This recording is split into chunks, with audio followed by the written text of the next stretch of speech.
अस्सलाम वालेकुम friends, welcome back to my YouTube channel daily tips with Asma. आज की इस वीडियो में हम आपको बताएंगे ज़ाकरा नाम के बारे में दिलचस्प मालूमात।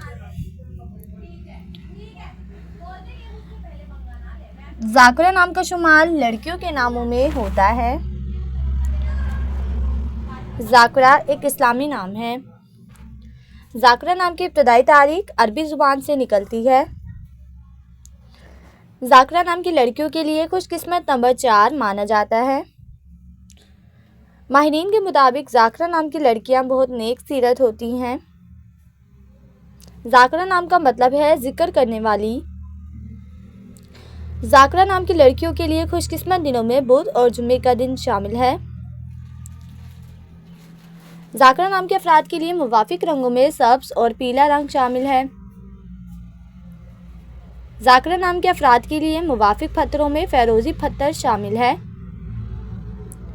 खुशकिस्मती वाली धातों में हिस्सों के हिसाब से तांबा और कांसी शामिल है।